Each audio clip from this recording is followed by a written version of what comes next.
Hello everyone, मैं विकास वर्मा लीला science centre से। आज हम लोग BHU B.Ed एंट्रेंस एग्ज़ाम के बारे में कुछ बातें जानते हैं। जैसा कि आप लोगों को पता ही होगा कि BHU एक प्रोमिनेंट इंस्टीट्यूट है और उसमें B.Ed की भी पढ़ाई होती है। तो B.Ed की एंट्रेंस एग्ज़ाम में किस तरह से आप हज़ारों लोग के बीच अपना स्थान बना पाए, क्योंकि ये भी आप जानते होंगे कि BHU में B.Ed की सीटें काफ़ी कम हैं। तो आज हम लोग BHU एंट्रेंस एग्ज़ाम को कैसे क्रैक किया जाए, क्या क्या उसमें सब्जेक्ट ग्रुप होते हैं, कितना ड्यूरेशन का एग्ज़ाम होता है, साथ ही साथ किस तरह से उसका एग्ज़ाम पैटर्न है, कब उसके एग्जामिनेशन डेट आते हैं, साथ ही साथ हम लोग ये भी देखेंगे कि ये जो B.Ed है उसका क्या स्कोप है। तो आइए हम लोग स्टार्ट करते हैं अपना जो सेशन है। उसमें सबसे पहले हम लोग देखते हैं कि जो एग्ज़ाम का ड्यूरेशन है वो कितना है। यहाँ पे हम लोग एग्ज़ाम का ड्यूरेशन देखते हैं तो करीब 2.5 घंटे का हम लोग का एग्ज़ाम होगा। और इस एग्ज़ाम में हम लोग क्या देखेंगे कि नंबर ऑफ़ क्वेश्चन कितने होंगे, 100 क्वेश्चन होंगे। साथ ही साथ इसमें एक चीज़ और इम्पॉर्टेंट है कि इसमें हम लोग देखते हैं कि माइनस मार्किंग का भी पैटर्न है, क्योंकि माइनस मार्किंग का जहाँ पैटर्न होता है वहाँ चीज़ें और क्रूशियल हो जाती है। क्योंकि कुछ एग्जाम में आपने देखा होगा कि माइनस मार्किंग नहीं होता है, तो उसमें क्या होता है, कुछ क्वेश्चन आप गेस पे भी लगा सकते हैं, लेकिन यहाँ पे अगर आपने गेस किया तो ये आपके लिए क्या होगा, एक अच्छा साइन नहीं होगा। हो सकता है कि आपका एडमिशन ना हो जाए। तो इन सब चीज़ों के ऊपर भी हम लोग पूरी तरह से काम करेंगे। और दूसरी चीज़ जो सबसे इम्पॉर्टेंट है वो क्या है, कंप्यूटर बेस्ड एग्ज़ाम है। अभी तक हम लोग क्या देखते थे, नॉर्मली एग्ज़ाम होता था, पेन पेपर पे हम लोग एग्ज़ाम देते थे। साथ ही से एक OMR सीट होता था जिसको हम लोग क्या करते थे, बबलिंग करके गोला भरते थे। लेकिन अब ये कंडीशन चेंज हो गई है। BHU ने भी क्या है, एक नया एग्ज़ाम पैटर्न क्या है लागू कर लिया है, जिसको हम लोग कंप्यूटर बेस्ड टेस्ट करते हैं। इस टेस्ट में क्या होगा, आपकी स्क्रीन पे क्वेश्चन आएंगे, उसमें जो आपको क्वेश्चन सही लगेंगे उसको आप मार्क करेंगे और फिर क्या होगा, आगे बढ़ते जाएंगे। कुछ क्वेश्चन जिसको आप लगेगा कि कुछ देर बाद सॉल्व करना चाहेंगे या उसके लिए कुछ समय चाहेंगे, तो क्या करेंगे, एक मार्क रिव्यू का ऑप्शन आएगा, उसको दे देंगे। तो इस चीज़ों को हम लोग यहाँ पे देखेंगे। और ख़ासकर हमारे इंस्टीट्यूट में आपको पूरी तरह से मॉक टेस्ट की सुविधाएँ प्रदान की जाएंगी, ऑनलाइन टेस्ट भी होंगे। साथ ही साथ आप चाहें तो अपने घर पर बैठ के भी इसको पूरी तरह से क्या कर सकते हैं, एक तरह से दे सकते हैं। क्योंकि जब तक आप एग्ज़ाम पैटर्न को फॉलो नहीं करेंगे, कंप्यूटर बेस्ड टेस्ट का एक तरह से नहीं करेंगे, तब तक आप इस तरह के एग्ज़ाम को पास नहीं कर पाएंगे। केवल थियरी पढ़ने से या क्लास करने से ये सब चीज़ें नहीं होंगी। तो ये बहुत इंपॉर्टेंट है कि आप क्या करें, ऑनलाइन टेस्ट का जो स्कीम है उसको पूरी तरह से फॉलो करें। तो यहाँ पे 2-3 चीज़ें क्लियर हो गई। कितने देर का एग्ज़ाम होगा, 2.5 घंटे का एग्ज़ाम होगा। इसमें क्या होगा, माइनस मार्किंग होगी और साथ ही साथ क्वेश्चन, नंबर ऑफ क्वेश्चन 100 होंगे। सही क्वेश्चन पे आपको 3 मार्क मिलेंगे और उसका गलत करने पे 1 मार्क्स कट हो जाएंगे।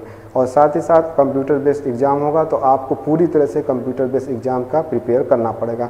चलिए इसी शेड्यूल में हम लोग आगे चलते हैं। पेपर का पैटर्न क्या होगा।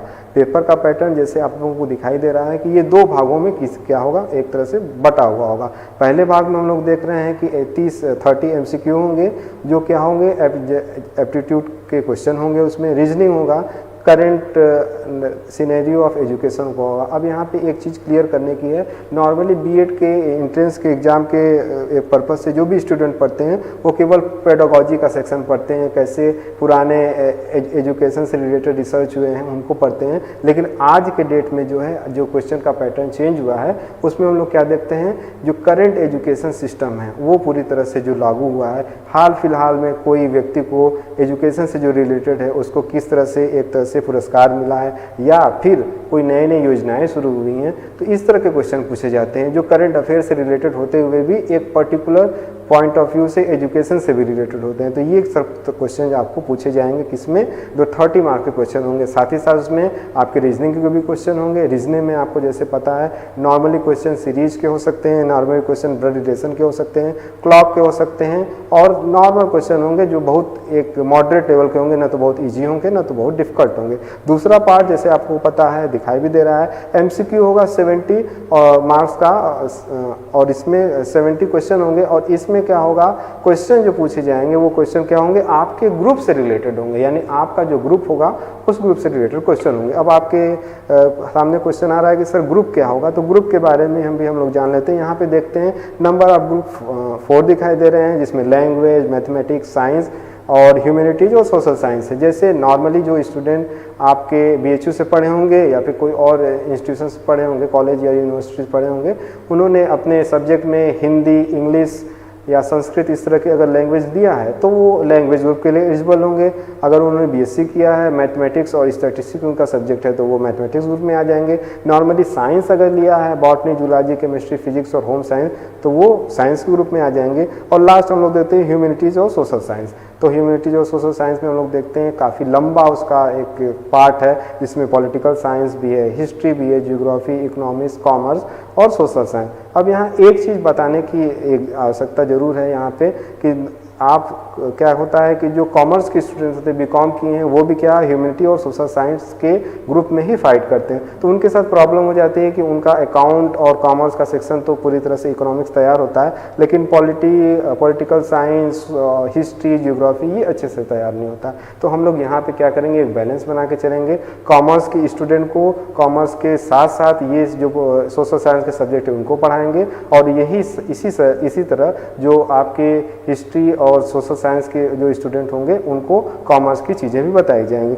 अब हम लोग इसी तरह आगे देख लेते हैं कि एग्ज़ाम के डेट्स क्या हैं। जैसे कि आपको स्क्रीन पे दिखाई दे रहा है कि 2nd वीक ऑफ फरवरी से क्या होगा, आपका एप्लीकेशन फॉर्म क्या होगा, रिलीज होगा, और करीब आपको 1 महीने का समय मिलता है जिसमें आप फॉर्म को भरते हैं, जितने भी आपके फॉर्मेलिटीज़ होती हैं उसको पूरा करते हैं। और उसके बाद एडमिट कार्ड का डेट जैसे देख रहे हैं 4th वीक ऑफ अप्रैल तक आ जाता है, और एग्ज़ाम का भी समय लगभग अप्रैल लास्ट से लेकर मई की शुरुआत तक होता है। और फिर हम लोग देखते हैं क्या एक तरह से क्या एग्ज़ाम का रिजल्ट आना शुरू होता है, और रिजल्ट आने के साथ साथ इसी तरह का मई से और जून के बीच में, मई जून के बीच एक फाइनल रिजल्ट आ जाता है, कट ऑफ, और काउंसलिंग आपकी होती है जुलाई तक, लास्ट तक आते आते।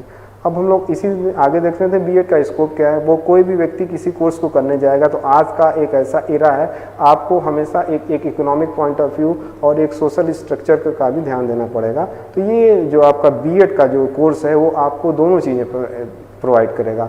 जैसे हम लोग देखते हैं कि अगर आपको टीचर बनना है, यहाँ तक कि प्राइवेट स्कूलों में भी आपको टीचर बनना है, तो ये मिनिमम एलिजिबिलिटी हो गई है कि आपको बीएड करना जरूरी है। बिना बीएड किए हुए आप किसी भी तरह के किसी भी स्कूल में अब एलिजिबल नहीं है, जैसे कि नई शिक्षा नीति ने ये स्पष्ट कर दिया है। तो आपको अगर टीचर बनना है, आप कहीं पढ़ा रहे हैं, या आगे आपको ये है कि हमको टीचिंग लाइन में ही जाना है, तो बीएड करना बहुत ज़रूरी है। और आपको अगर बीएड करना है तो बीएचयू से अच्छा संस्थान वाराणसी में आपको कहीं नहीं मिल सकता, ये इस बात से आप वाकिफ़ हैं।